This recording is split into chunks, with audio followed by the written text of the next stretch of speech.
అందరికీ హాయ్. ఇప్పుడు నేను ఏం తయారు చేస్తున్నానో తెలుసా? రాగి పిండితో 2 రకాల రెసిపీస్. అండ్ ఈ రెండు ఏంటంటే రాగి సంకటి ఒకటి, రాగి ముద్ద ఒకటి. ఆల్రెడీ తమ్నైల్లో చూసిండ్రు కదా. ఆ రెండుటికి డిఫరెన్స్ చాలా మందికి తెలియదు, చాలా మంది కన్ఫ్యూజ్ అవుతారు. ఈ రాగి సంగటిలో ఏమవుతుందంటే కొంచెము అంటే రైస్ ఉంటుంది అట్లా, దాంట్లోకి మనము రాగి పిండి కలుపుకుంటాము. అయితే ఎంత బియ్యంకి ఎంత రాగి పిండి వేసుకోవాలనేది నేను ఇప్పుడు చూపిస్తాను. రాగి ముద్దలో ఏమవుతుందంటే ఎట్లాంటి బియ్యం వాడుకోము, డైరెక్ట్ రాగి పిండి ఒకటే. డయాబెటీస్ ఉన్న వాళ్ళకైతే ఇది పర్ఫెక్ట్గా సూట్ అవుతుంది. రెండు కూడా బాగుంటాయి. ఇప్పుడు చాలా మందికి డయాబెటీస్ అంటున్నారు కదా. డయాబెటీస్ వచ్చిన వాళ్ళు, డయాబెటీస్ రాని వాళ్ళు కూడా ముందే కంట్రోల్లో ఉండడం బెటర్ కదా. ఈ రెండు కూడా ట్రై చేయండి మీరు. ఈ రాగి పిండితో రాగి సంకటి, రాగి ముద్ద రెండు కూడా తయారు చేసుకునే విధానం చూడండి. పదండి చూపిస్తాను.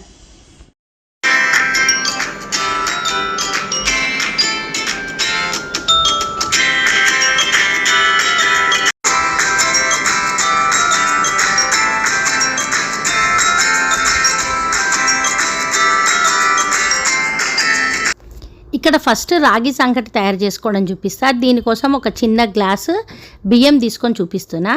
ఇక్కడ 1 గ్లాసు బియ్యం తీసుకొని మంచిగా కడిగేసిన తర్వాత వీటికి నీళ్ళు ఎట్లా పోసుకోవాలంటే మెత్తగా వండుకోవాలి. మామూలు రైస్కి మామూలుగా 2 గ్లాసులు నీళ్ళు పోస్తాం కదా 1 గ్లాస్కి, దీనికి 4 పోసుకోవాలి. అంటే మీ దగ్గర కొంచెం పాత బియ్యం అట్లాంటివి ఉంటే ఒక 5 గ్లాసులు నీళ్ళు పోసుకున్నా సరే. ఇక్కడ నేను 1 గ్లాసు బియ్యంకి 4 గ్లాసుల నీళ్ళు పోసి ఒక 15 నిమిషాలు నానబెట్టి తర్వాత ఇక్కడ అన్నం వండుతున్నా. ఇక్కడ కొంచెం ఉప్పు వేసేస్తున్నా. ఇప్పుడే కొంచెం దొడ్డుప్పు వేసుకుంటున్నా. మీరు చూసుకొని మీకు ఎట్లాంటి ఉప్పు సన్నది వేసుకుంటా అంటే వేసుకోవచ్చు. అయితే ఇక్కడ దీన్నే మనం ప్రెషర్ కుక్కర్లో మూత పెట్టి కూడా కుక్కర్లో వండుకోవచ్చు కదా అనుకుంటుండొచ్చు కదా. ఇక్కడ మనం అట్లా ఎందుకు ఉడకబెట్టుకోమంటే మధ్యలోనే రాగిపిండి కలిపేస్తాం. ఇప్పుడు 4 గ్లాసుల నీళ్ళు పోసినాం కదా, మామూలుగా 2 గ్లాసులకే అన్నం మెత్తగా అవుతుంది కదా. మనకి రోజు 1 గ్లాస్కి 2 గ్లాసులు పోస్తాము. అట్లా అన్నం మెత్తగా ఉడకగానే మనం ఏం చేస్తామంటే ఇంకో కొంచెము నీళ్ళు ఉన్నాయి అన్నాక, అంటే 1 గ్లాసు నీళ్ళు ఉన్నాయి అన్నప్పుడే మనం రాగిపిండి మధ్యలోనే కలిపేసుకోవాలి. ఇక్కడ చూస్తున్నారు కదా ఇంకా కొన్ని నీళ్ళు ఉన్నాయి. ఇప్పుడు ఈ పిండి వేసేసుకోవాలి. అయితే మనకి ఇంకా కొన్ని నీళ్ళు ఎక్కువ ఉన్నప్పుడే వేసుకోవాలి. యాక్చువల్గా నాకు కెమెరా అడ్జస్ట్ చేసుకోవడానికి టైం పట్టింది కొంచెము, అట్లా లేట్ అయిపోయింది. ఇంకా ఈ పిండి వేసేసుకొని అప్పుడే కలపొద్దు అనమాట. వేసిన తర్వాత ఇట్లా మూత పెడితే అది ఉమ్మగిలుతుంది, అది మంచి టేస్ట్ వస్తుంది. అట్లా ఇట్లా జస్ట్ ఒక 10 to 20 సెకండ్స్ అట్లా మూత పెట్టేసిన తర్వాత ఇట్లా మనం ఏదైనా గంటే ఇట్లాంటిది చెక్కది రెడీ పెట్టుకోండి. వుడ్ దాంతో అయితే మంచిగా వస్తుంది కలపడానికి. తర్వాత ఇదంతా కలిపేసి ఇంకా ఆల్రెడీ ఉప్పు కూడా వేసేసుకున్నాము మనము. ఇంకా దీంట్లోకి మంచిగా ఏదైనా కర్రీ, పప్పు అట్లాంటి వాటితో, నాన్ వెజ్ తినే వాళ్ళకైతే చికెన్ కర్రీ అట్లాంటి వాటితో తింటారు. వెజ్ వాళ్ళకి కూడా పప్పుతో, సాంబార్తో, ఏదైనా చట్నీతో కూడా చాలా బాగుంటుంది. ఇదంతా కలిపేసి ఒక 1/2 minute అట్లా ఉంచేసి ఇంకా మూత పెట్టేసి ఒక 2 minutes అట్లా ఉంచేయాలి. ఇది వేడివేడిగా తింటేనే మాకైతే బాగా నచ్చుతుంది. ఇట్లా చూడ్డానికి బాగుంటుంది కాబట్టి ఒక చిన్న గిన్నెలో పెడుతున్నా. ఇట్లాంటివి 2 తిన్నామంటే మనకి కడుపు ఒకరికి ఫుల్గా అయిపోతుంది. అంటే ఓన్లీ రైస్ తినే బదులు దాంట్లో రాగి పిండి ఉంటే ఏమవుతుందంటే మనకి అంటే కొంచెం హెల్త్కి అన్నం తక్కువ తిని కొంచెం పిండి కూడా ఉంటుంది అనుకోండి, అది హెల్త్కి మంచిది కదా. మెయిన్గా డయాబెటీస్ ఉన్న వాళ్ళకి చెప్పినా కదా, అంటే అందరికీ మంచిదే, డయాబెటీస్ ఉన్న వాళ్ళకి ఇంకా మంచిది. ఇక్కడ నేను ఈరోజు దోసకాయ వేసి సాంబార్ చేసిన. వేడివేడి దాంట్లోకి నెయ్యి వేసుకొని ఇట్లా సాంబార్ లేదంటే ఏదైనా చట్నీ ఏది ఉన్నా దాంతో బాగుంటుంది. ఇంకా టమాటా వడియాలతో ఈరోజు ఎంజాయ్ చేస్తున్నా నేను. ఇంకా నెక్స్ట్ రాగి ముద్ద చూపిస్తాను. ఈ రాగి ముద్దని ఎక్కువ కర్ణాటకలో చేస్తుంటారు, రాగి సంకటి ఏమో రాయలసీమ సైడ్ చేస్తుంటారు. అయితే ఈ రాగి ముద్ద తయారు చేసుకోవడానికి ఇక్కడ 1 కప్పు రాగి పిండి తీసుకొని మీకు ఇప్పుడు చూపిస్తాను నేను. ఇక్కడ 1 కప్పు రాగి పిండికి ఇదే కప్పుతో నీళ్లు తీసుకోవాలి కాబట్టి నేను ఆ పిండి ఒక గిన్నెలో వేసి పెట్టుకున్నా. ఇక్కడ రాగి పిండి 1 కప్పు తీసుకున్నాం కాబట్టి నీళ్లు 2 కప్పుల నీళ్లు తీసుకోవాలి.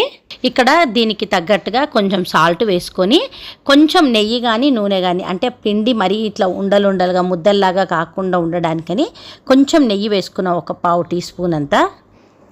తర్వాత ఇంకా ఈ నీళ్లు కొంచెం మరిగిన తర్వాత ఈ పిండి వేసేసుకొని, ఇది కూడా అంతే ఇంతకుముందు లాగానే పిండి వేయంగానే కలిపేయొద్దు. ఇది మంచిగా ఫస్ట్ ఉమ్మగిలాలన్నమాట. ఇట్లా ఉమ్మగిలాలంటే మనకి ఒకటి ఏంది ఉలిచ రొట్టెలు అని చేస్తాం మా దాంట్లో, అది కూడా అంతే పిండి ఇట్లాగే వేసుకుంటాము. ఆ ఉలిచ రొట్టెల ప్రాసెస్ కూడా మీరు మన ఛానల్లో ఉంది చూడండి, అది కూడా సూపర్గా ఉంటుంది. ఇట్లా వేసిన తర్వాత ఒక హాఫ్ మినిట్ అట్లా మూత పెట్టేసి తర్వాత తీసి అంతా కలిపి మంచిగా ఉడికించుకోవాలి. మామూలుగా నైట్ టైంలో అన్నం తినొద్దని చపాతీ జొన్న రొట్టె తింటుంటారు కదా, అప్పుడప్పుడు ఇది కూడా యాడ్ చేసుకున్నామంటే ఒకరోజు మనకి ఈజీ రెసిపీ దొరికేస్తుంది అనమాట. ఇక్కడ రాగి పిండి మంచిగా ఉడికింది. ఇంకా దీన్ని ఒక 1 మినిట్ అట్లా మూత పెట్టేసుకొని తర్వాత తీసి, అంటే కొంచెం వేడిగా ఉన్నప్పుడే తీసి దీన్ని మంచిగా ఇట్లా నెయ్యి చేయికి అంటించుకొని మనము ముద్దలాగా చేసి పెట్టుకోవాలి. ఇట్లా గిన్నెలో పెట్టుకున్నామంటే ఈక్వల్గా ఉంటుంది కాబట్టి ఒక గిన్నె నిండా తీసుకుంటున్నా ఇట్లా. ఇప్పుడు ఇట్లాంటివి ఒక 2 గిన్నెలు తిన్నామంటే కడుపు నిండిపోతుంది. ఇట్లా పీట పైన పెట్టుకొని చేసుకుంటే ఈజీగా మనకి ఇట్లా ముద్దలాగా చేసుకోవడానికి వస్తుంది. ఇంకా ఆల్రెడీ మనం రాగి పిండిలో కొంచెం ఉప్పు వేసుకున్నాము, ఎక్కువగా కూడా ఉప్పు వేసుకోవద్దు, ఎందుకంటే ఆల్రెడీ దీన్ని పప్పుతోనో కూరతోనో తింటాం కాబట్టి కొంచెం ఉప్పు సరిపోతుంది. ఇంకా ఈరోజు అయితే నేను పాలకూర పప్పు, ఇంకా చల్లమిరపకాయలు, ఇంకా కీరా కర్రీ ఉంటుంది, కీరా దోసకాయ అంటారు, ఆ కర్రీ చేసిన. ఇంట్లో ఏ కర్రీ ఉంటే దాంతో తినేస్తాం అన్నమాట. స్పెషల్గా దీనికి మనం ఏం చేసుకోవాల్సిన అవసరం లేదు. ఇట్లా వేడివేడి రాగి ముద్దకి నెయ్యి వేసుకొని ఇంకా ఏదైనా కర్రీ కానీ పప్పు కానీ ఏదైనా పెట్టుకొని తింటే చాలా బాగుంటుంది.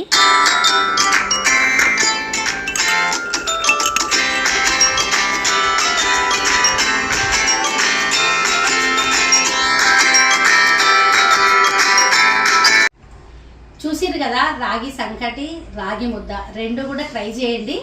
మీకు ఎట్లా వచ్చినాయో మాకు కామెంట్ చేయండి. మీకు మా వీడియోస్ యూస్ఫుల్గా అనిపిస్తే మాత్రం మా వీడియోని లైక్ చేయండి, మా ఛానల్ని ఫాలో అవ్వండి. Thank you.